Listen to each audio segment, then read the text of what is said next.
Good morning বন্ধুরা, welcome to my YouTube travel channel explore with Biswarup. আজ আমরা breakfast করেই বেরিয়ে পড়েছি চন্দ্রভাগা বিচের দিকে। পথে দেখে নেব পঞ্চমুখী হনুমান মন্দির। ওটিটিসি ট্যুর প্যাকেজের মধ্যে চন্দ্রভাগা বিচ থাকলেও ওরা কিন্তু রামচণ্ডী টেম্পল এবং তার পার্শ্ববর্তী পার্কটি দেখিয়েছিল, যেখানে কুশভদ্রা নদীর মোহনা। তাই চন্দ্রভাগা বিচটা দেখার জন্যই আলাদা করে আজ একটা অটো বুক করে দেখতে যাচ্ছি। এটা আপনারা ডে 2 সাইট সিইং এর মধ্যেও রাখতে পারেন, তাহলে একই সঙ্গে সবকটা জায়গা দেখা হয়ে যাবে এবং সামান্য একটু বেশি ভাড়া হয়তো লাগবে টোটো বা অটোতে বা ম্যাজিক কার, যেটাই বলুন।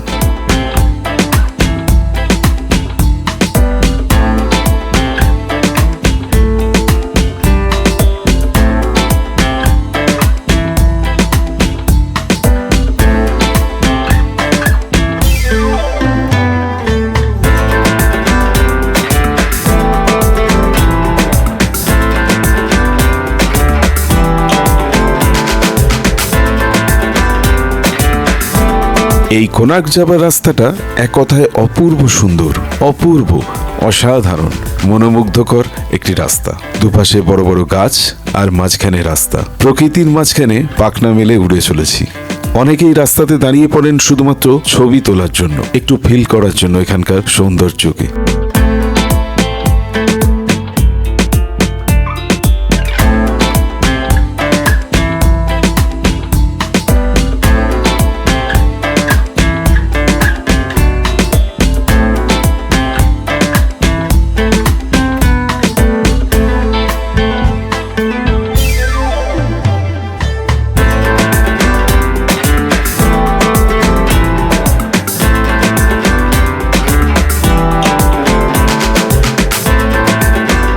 চলে এসেছি শ্রী শ্রী পঞ্চমুখী হনুমান মন্দির। জায়গাটির নাম হলো খালকাটা পাটনা। পুরী কোনার্ক মেরিন ড্রাইভ রোডে যাবার সময় রাস্তার বাম দিকে পড়বে এই মন্দিরটি।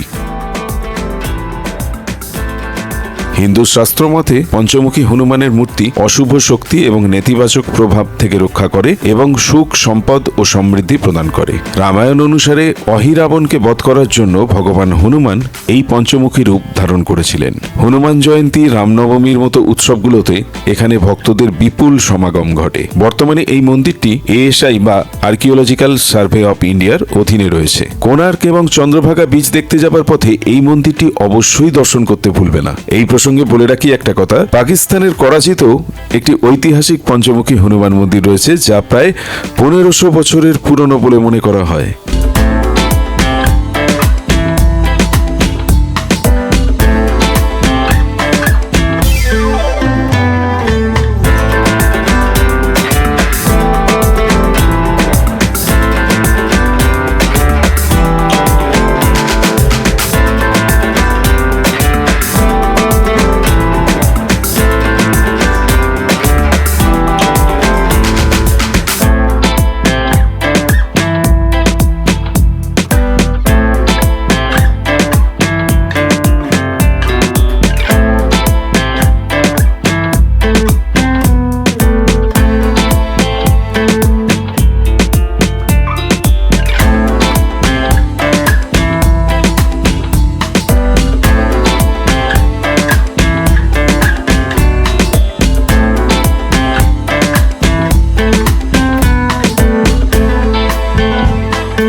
মন ভরে প্রাকৃতিক সৌন্দর্যকে উপভোগ করতে করতে চলেছি চন্দ্রভাগা বিচ। হ্যাঁ, এবারের গন্তব্য চন্দ্রভাগা বিচ।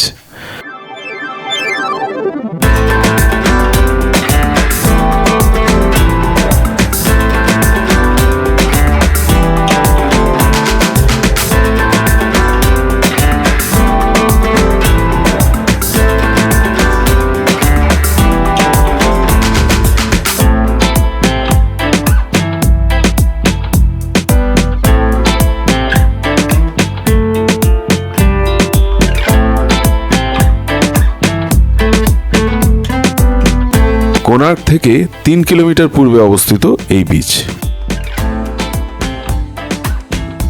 এই বালির তরঙ্গায়িত নকশাটা অসাধারণ লাগে। রেপেলড প্যাটার্ন বা ঢেউ খেলানো নকশা অথবা তরঙ্গায়িত বিন্যাস, যেটাই বলো, দেখতে দারুণ লাগে। কোনো শিল্পীর হাতের নিখুঁত এক সৃষ্টি বলে মনে হয়।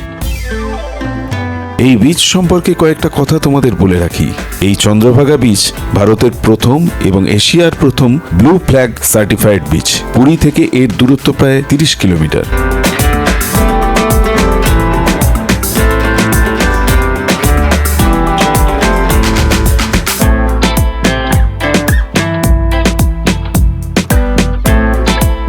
এখানে এটিভি রাইড করতে পারো তোমরা।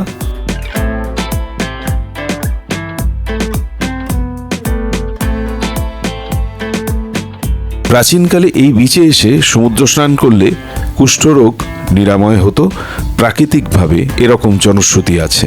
বিশ্বাস করা হয় যে কৃষ্ণের পুত্র শাম্ব কুষ্ঠরোগ থেকে মুক্তি পাওয়ার জন্য চন্দ্রভাগার মোহনায় সূর্য দেবতার আরাধনা করেছিলেন। এই বিচে সূর্যোদয় বা সূর্যাস্ত দেখতেও অপূর্ব লাগে। সম্ভব হলে দেখো তোমরা যখন এখানে আসবে।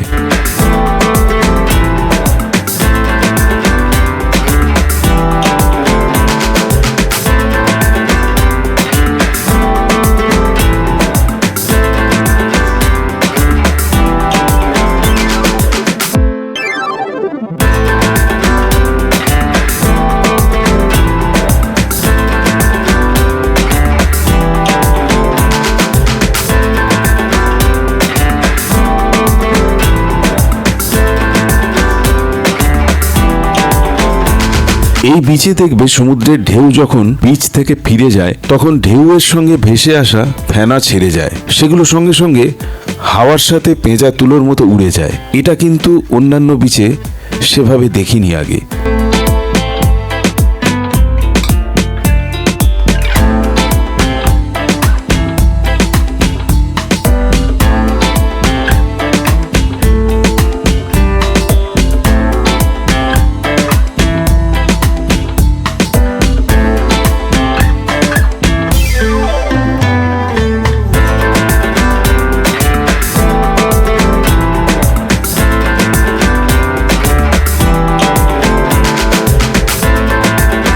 ঘোড়ায় চেপে সি বিচেও ঘুরতে পারো এক রাউন্ড, ভালোই লাগবে।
এটা রামচন্ডী টেম্পলের গেট।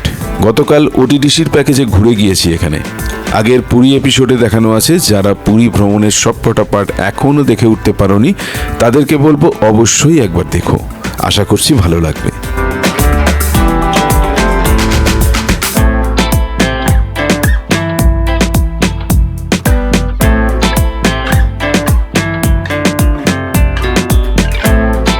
অসাধারণ এই রাস্তাটা, যতবার দেখছি জাস্ট প্রেমে পড়ে যাচ্ছি। কি সুন্দর লাগছে, একবার দেখো। छोटी छोटी राहें मिलके कहीं दूर दूर मंजिल पर जाएगी, कभी छाँव छाँव कहीं धूप सताएगी। लंबी लंबी दूरी भी यूं ही चलते चलते कम होती जाएगी, कभी छाँव छाँव कहीं धूप सताएगी। सफर अनजाना सा है, रास्ता बेगाना सा है, हर मोड़ मोड़ पे कुछ नया सा है, हर मोड़ मोड़ पे कुछ नया सा है। सफर अनजाना सा है, रास्ता बेगाना सा है, हर मोड़ मोड़ पे कुछ नया सा है, हर मोड़ मोड़ पे कुछ नया सा है। এরপর চলে এলাম স্বর্গদ্বার সি বিচের কাছেই পুরী লাইট হাউস। এটা আগে লোকাল সাইট সিইং এর দিন মিস করেছি। অবশ্য মিস করার কারণ খোলার সময় এটার বিকেল 3টে, আমরা দুপুরবেলা সাইট সিইং করেছিলাম, তাই তখন খোলা পাইনি। তাই এর টাইমটা খেয়াল রাখবে অবশ্যই যখনই এখানে আসবে। এই লাইট হাউস বিপত্তারিণী চণ্ডীবাড়ির একদম পাশেই, তারপর এখান থেকে পুরী মোহনা যেতে পারো। তো চলো ঘুরে আসি লাইট হাউস থেকে, আর উঁচু থেকে সি বিচটা কেমন লাগে চলো দেখে নিই। এই সময় এই বাতিঘর পুরী সৈকতে অবস্থিত একটি সক্রিয় বাতিঘর। এটি স্থানীয় এবং আন্তর্জাতিক নাবিকদের বঙ্গোপসাগরের অগভীর অঞ্চল ও উপকূল সম্পর্কে দিক নির্দেশনা দেয়। পর্যটকদের জন্য লাইট হাউস প্রতিদিন বিকেল 3টে থেকে 5:30 পর্যন্ত খোলা থাকে। প্রবেশ মূল্য 10 টাকা পার হেড। যার কাছে আমরা টিকিট কেটেছিলাম তিনি অবশ্য 5:30টার বদলে 6টা পর্যন্ত খুলে রাখার কথা বলেছিলেন। তোমরা সেটা টিকিট কাটার সময় কথা বলে নিও। লাইট হাউসের উপরে উঠে সমুদ্র সৈকত ও পুরী শহরের প্যানোরামিক দৃশ্য উপভোগ করতে পারো। ভারতের directorate general of light house and light ships, সংক্ষেপে DGLL, এই বাতিঘরটি পরিচালনা করে। এই যে দেখো ওইখানে শিশি জগন্নাথ দেবের মন্দির দেখা যাচ্ছে।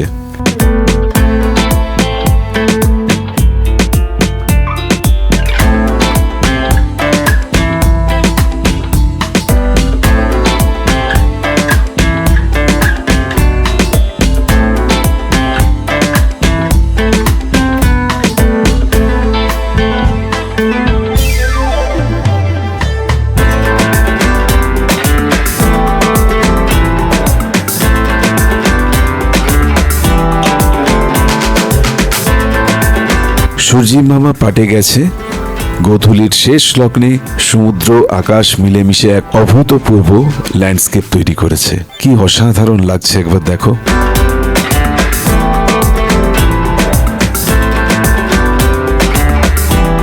সন্ধ্যা হয়ে গেল, এক পশলা বৃষ্টিও হয়ে গেছে। মনটা একটু একটু খারাপ লাগছে। মনের কোণায় কোথাও একটা করুণ সুর বাজা শুরু হয়েছে।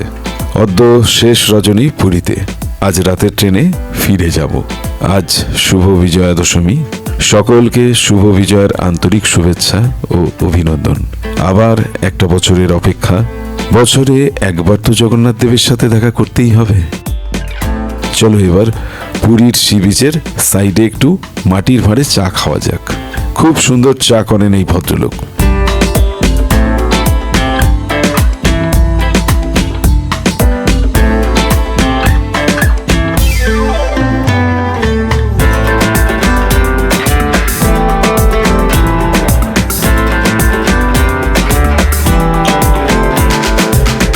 চায়ের ভাঁড়ে চুমুক দিতে দিতেই শুরু হয়ে গেল দুর্গা ঠাকুরের বিসর্জনের বাজনা।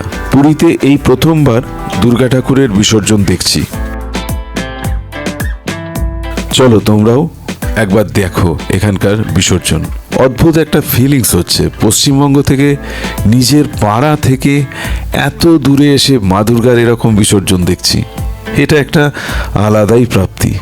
দারুণ দারুণ দারুণ দারুণ। অসাধারণ একটা এক্সপিরিয়েন্স।